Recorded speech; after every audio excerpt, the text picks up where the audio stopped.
Mayday, mayday. Anyone copying Channel 9? Terrorists have seized the Nakatomi building and are holding at least 30 people hostage. I repeat, unknown number of terrorists, 6 or more, armed with automatic weapons at Nakatomi Plaza, Century City. What's the best place to transmit? Somebody answer me, goddammit. The roof. Go, go! It's the same address as that fire signal. I'll handle it. Attention, whoever you are, this channel is reserved for emergency calls only. No fucking shit, lady! Do I sound like I'm ordering a pizza? What's up, everybody? Welcome to the Multiverse of Entertainment podcast. My name is James. This is episode 5. Thank you for tuning in. I appreciate it. Thank you for all the love for last week's episode, which we talked about Dragon Ball Z Season 1, the Saiyan Saga. And today is going to be a bit of a different dynamic. We're back on movies. Like I said, it's episode 5. And today I have the distinct honor of talking about probably one of my favorite action movies of all time, Die Hard. Now, there's a lot of controversial things with this movie, particularly, is it a Christmas film? Is it not a Christmas film? This is what we're going to talk about in a minute.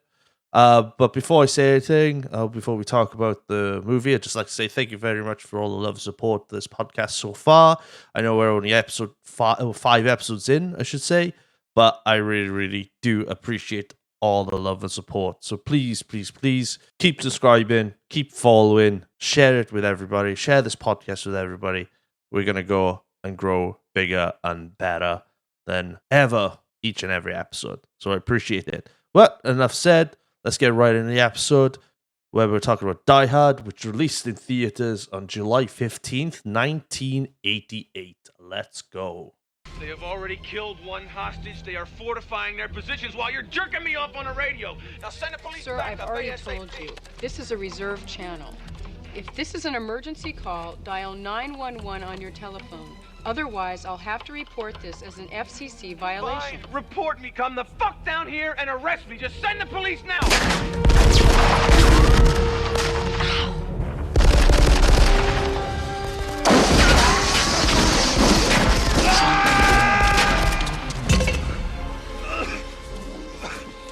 See if there's a black and white that can do a drive-by. All right, so Die Hard. This one is going to be rather enjoyable to talk about because this is, without a doubt, one of the greatest action films to be made. It's one of those films where you just sit there and enjoy it, and it's just like, it's so full of action, but it's a great story as well at the same time. It's got a great cast, such a good cast in this movie. None other than Bruce Willis, who before this movie wasn't even a movie star. He was more of a TV show star. I'm not too sure if he had been in movies before then, but I know this was one of his like big breaks, or his the big break that he needed as an actor to get into the movie business, to get into the movie scene. And also he's like seconded by the great Alan Rickman, who's no longer with us. For those of you who don't know who Alan Rickman is, Professor Snape from the Harry Potter movies, and an array of other actors as well, which everyone in this movie was brilliant. Really, really good. This doesn't even have, for me, this movie doesn't even have like bad. I can't see a bad in this movie. I really can't. But it's so good. So the movie obviously released in 1988, as you would have heard in the intro. It's based off a novel, weirdly enough. Most novel films are like romantic or comedy based, you know. There's not many action based films, not that I can remember, were as good as this movie was. And it only had a budget of between $25 million to $35 million, which is crazy for the amount of stuff they did in this film. Which again, which is really, really, really good.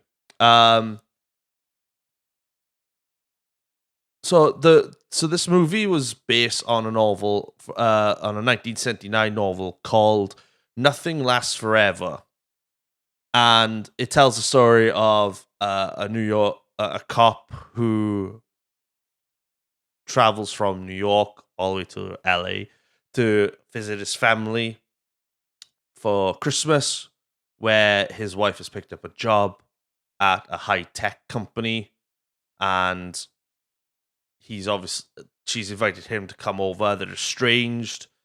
His job, obviously, patrolling the streets of New York, make sure New York is safe, putting away bad guys.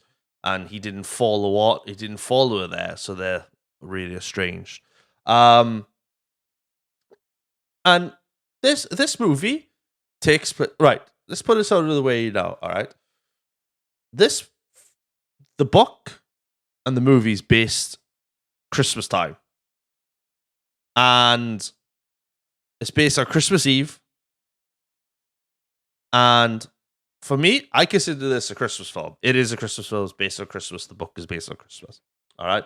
It just happened to be a terrorist group situation, which got involved in the Christmas spirit. Obviously, you know. I think it's a Christmas film. Let me know if you guys think it's a Christmas film. If it's not a Christmas film, but it's not. But Die Hard is considered one of the best Christmas films of all time. So, so we can't say much about that.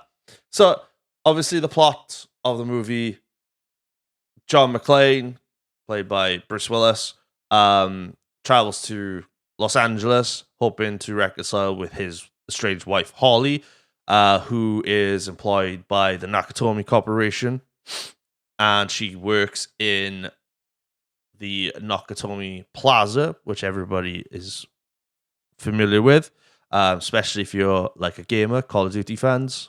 Nakatomi Plaza was brought in for the Warzone Battle Royale map in Verdansk. If everyone remembers that, I enjoyed that. I loved it. Got the skins and everything.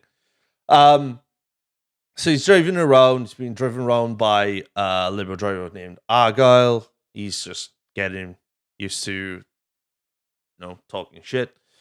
And then all of a sudden, as he's being introduced to trying to find his wife, a group of German radicals, head by Hans Gruber, who are heavily armed, decide to take the building hostage because the building has some sort of like vault which has a lot of money in there. So they're just there.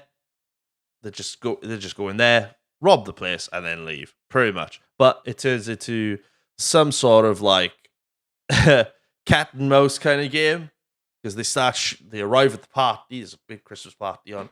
They arrive, firing everything, shooting, scaring everybody. There's a couple having sex in one of the offices, and then she gets dragged out. Boobs flying all over the place. And then they're all gathered together. Hans Gruber introduces himself, which Alan Rickman in this movie is fucking awesome. Alan Rickman I think this is one of his best movies. Really, really good. This and Sweeney Todd and Harry Potter, I think, are probably one of his top 3 movies of all time. My opinion. Really, really good. However, John McClane, John's heard all this, so he scampered away before anyone could find him. He's running upstairs. He's running up and down, trying to find a good spot to be at. Realizes he hasn't got any shoes on. So he's literally running around barefoot, vest top, trousers on, whatnot. So this cat and mouse game running around, having a situation, trying to figure out what to do. He's unarmed. Well, he has his pistol, but he's pretty unarmed to take on these kind of guys. So Hans Gruber takes Mr. Nakatomi up to the conference room where he asks very kindly for the codes for the vault, which obviously he doesn't. Mr. Nakatomi doesn't. Is it Takati? Is it? Is it Takati? Let me have a look. Yeah, it's Takati. Sorry, my bad. Mr. Takati refuses to give it to him, and then Gruber goes, "Okay," kills the guy because the guy goes, "You're gonna have to kill. I'm not gonna give it to you. So you might as well kill me." All right, bang, dead, buried. We'll do the hard way. Goes, and then obviously John seeing all this, puts the gun down really hard, and they hear the noise. So they're scarping around trying to find whatever that noise was. Doesn't find the guy, and then it's off to the races. Then catch as catch can. John's trying to figure out.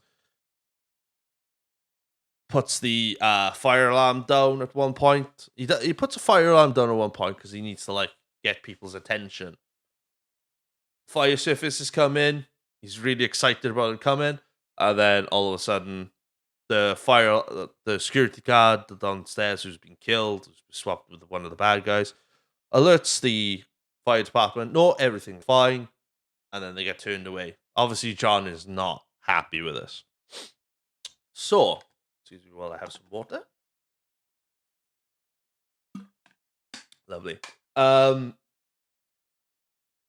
So while he's doing this, he's really pissed, but he gets caught off guard by two of the bad guys. I don't know. It's just like this massive shootout in the conference room where the guy gives John McClane advice like if somebody's trying to kill you, don't hesitate to kill them. Under the table, fires like 7 or 8 rounds, and he's literally one of the best one-liners in this so far. He goes, "Thanks for the advice." So good, so good.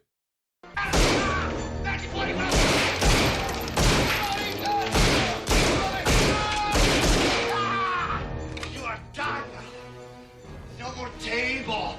Where are you going, pal? Next time you have a chance to kill someone, don't hesitate.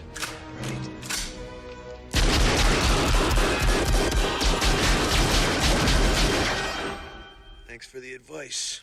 While this is all going on as well, obviously you heard the intro. John had managed to get up onto the roof, and somewhat call for help.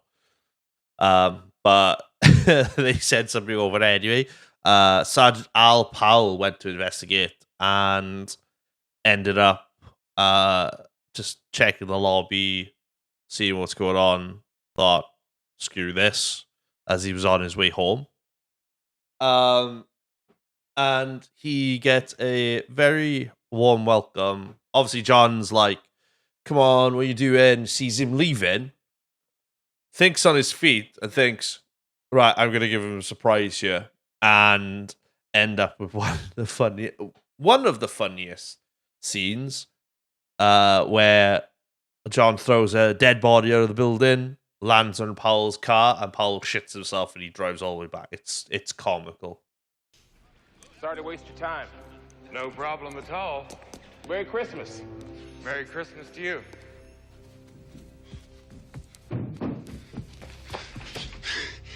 Oh, the weather outside is frightful. Dum-da-dum, delightful. For the love...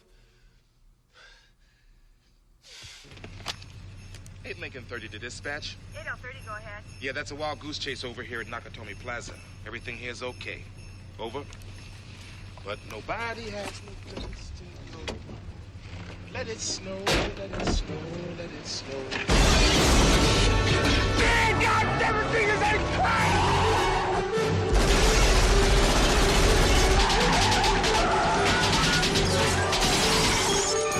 Welcome to the party, pal. Again, with like a great. There's so many one-liners in this movie. Obviously this is not the first one of movies with a lot of one-liners. You know, you had like, Schwarzenegger films and Stallone films prior to this with like a lot of one-liners. But obviously Al Powell has like realized what's going on, calls for help. You got the police coming down, ambulance crews obviously, and you've got the FBI coming down. The FBI, the FBI guys in this are just dumb as shit, and they get killed. And while this is going on, John is trying to like figure out more ways to get the hostages out. Ends up with a radio that he ends up talking to Hans for the first time, and he obviously keeps his identity a secret, so he doesn't endanger his wife more than anything. But goes into like a little conversation with him and whatnot, and then comes up with probably one of the most famous lines any of us will probably ever hear in a movie at that time, which he literally goes, "Yippie-Kai-Yey, motherfucker," and boom, we're off to the races end, and it's back to the cat mouse routine. Mr. Mystery Guest. Are you still there? Yeah, I'm still here. Unless you want to open the front door for me. I'm afraid not. But you have me at a loss. You know my name, but who are you? Just another American who saw too many movies as a child? Another orphan of a bankrupt culture who thinks he's John Wayne, Rambo, Marshall Dillon? I was always kind of partial to Roy Rogers, actually. I really like those sequin shirts. Do you really think you have a chance against us, Mr. Cowboy? Yippee-Ki-Yey, motherfucker. So, as we're going through the movie, there's chaos outside, there's chaos inside. John is still thinking of ways, outsmarting the terrorists as well. He's literally a one-man army at this point, because the FBI and the lieutenant of the police is just shit, and Al's giving him shit. Al's giving him shit down there because they're not doing the job right, which is quite sad. Which is funny. I love that bit of that character. Al Powell is like an underrated character in this film. But we eventually get to the point where the hostages do start to get saved. However, as they're still searching the detonators, Hans decides to go and check it out himself. Runs into McClane initially, but pretends to be somebody else, and they get on with like this conversation. It's really strange conversation because John doesn't know who he is and whatnot. And then all of a sudden, as John gives him a gun to protect himself, John turns his back, and then Hans speaks German down the radio. John's like, "What?" Turns around and realizes, "Oh shit, this is Hans."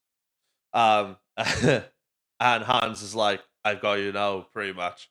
Fires the weapon, and John's like, "You think I'm stupid giving you a loaded weapon, Hans?" Which is great. And then it's just this massive gunfight up in the offices that hasn't been built yet.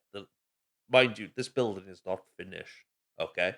And Hans realizes that John doesn't have shoes on.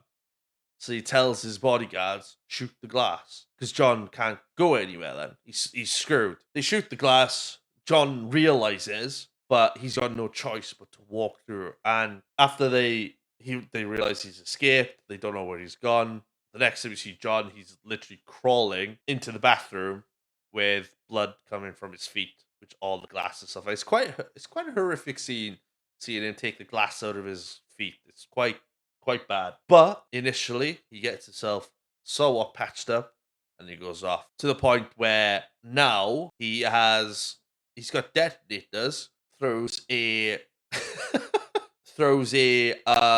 realizes that the cops are not doing well, the FBI is not doing well, so he decides, screw it, grabs a monitor, puts some C4 in it, a lot of detonators, strap it to a seat, throw it down the elevator shaft, big explosion, and brilliant. So it's such an explosive scene, kills quite a few people, but helps the police. The lieutenant doesn't appreciate it because John's not part of the LAPD, he's part of the NYPD. He's being a bit of an asshole. All the sprinklers are going off, whatnot, blah, blah, blah, blah. And I think by this point then everybody then is about to get sent to the roof to get on a helicopter so they can get out.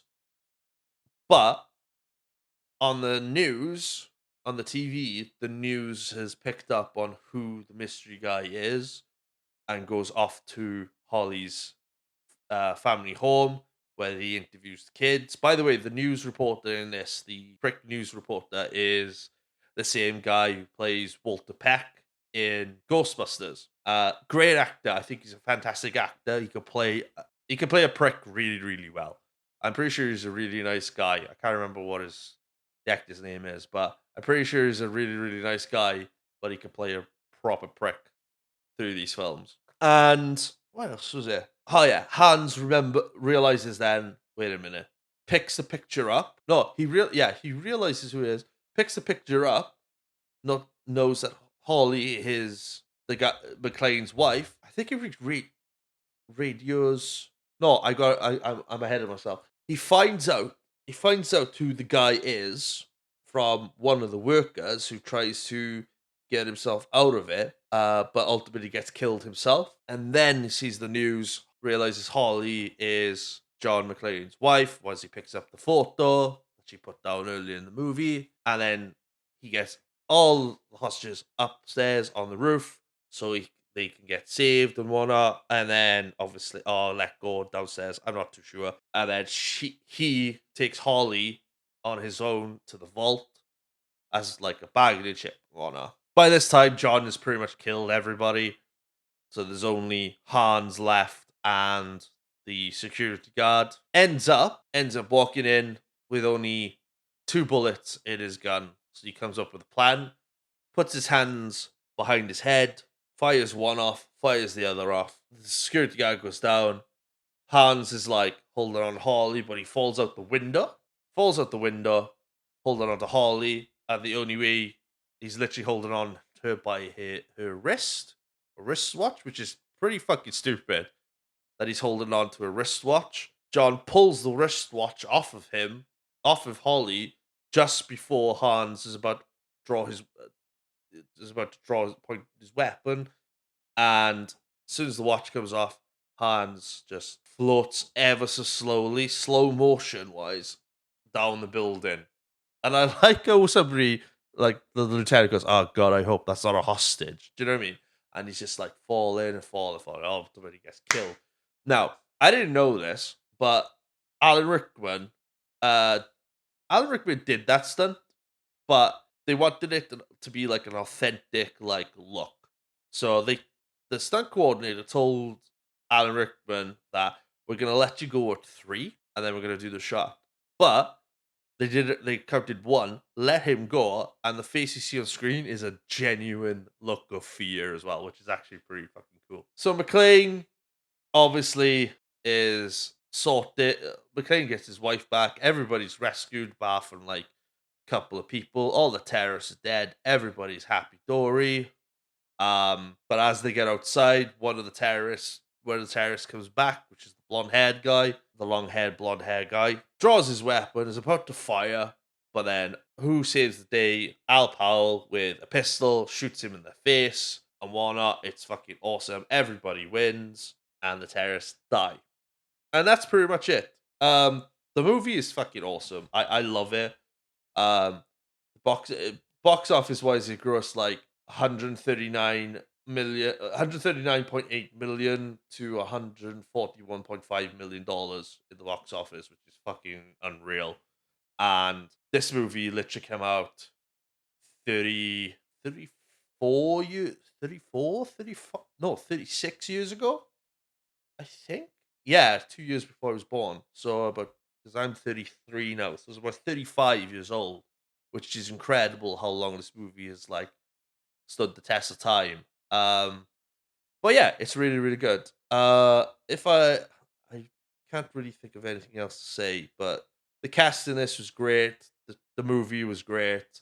Um, the ending of the film is great with like Frank Sinatra's song "Let It Snow," which was awesome.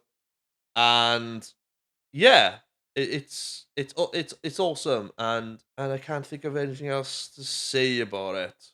But yeah, so let's cue something, and then let's cue like another sound bite, and then I'll get on with without get on with the outro. So, cheers.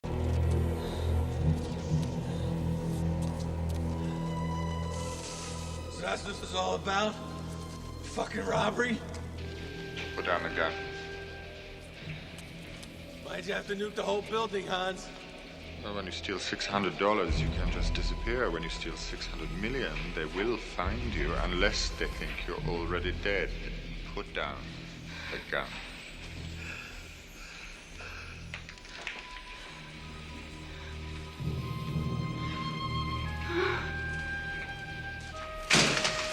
Mine, this is mine. You got me. Still the cowboy. Mr. McLean, Americans, all alike. Well, this time John Wayne does not walk off into the sunset with Grace Kelly.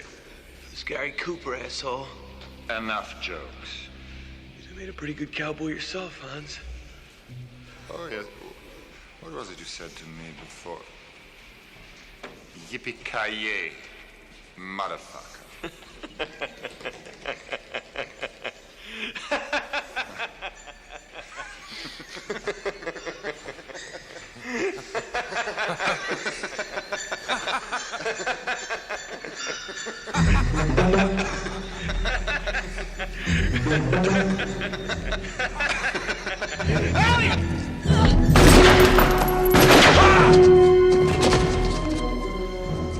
Happy trails, Hans.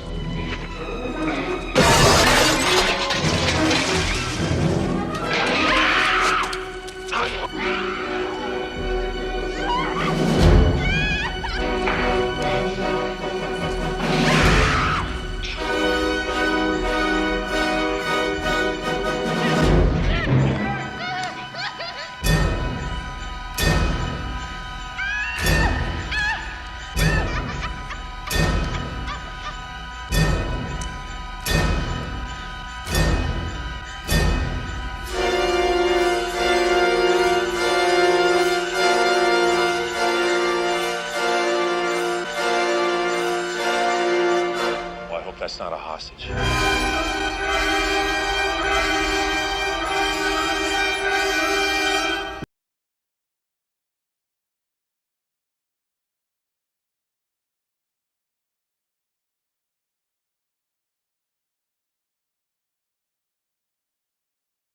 And that's it, everybody. Hope you enjoyed this episode. It's a shorter episode compared to last week's episode, but you know, some episodes are long, some episodes are short. It depends. It's like muscle memory, you know? It's just me reminiscing, going down memory lane, remembering what I remember of the film, and really, really enjoying it. I don't do a ton of research on these on everything. I just go by muscle memory, obviously. But there are certain things that I will research, and I watch these movies again, watch these movies, TV shows again, just to like go through it. So, but I hope you appreciate what I've tried to do with this podcast. Like I said, thank you very much for you watching. This is episode 5. Die Hard. Check it out, please. We do appreciate it. Leave us a review as well. That would be awesome. Follow us on all our socials, including Instagram at the whoops, Let me start that again. Teeth back in.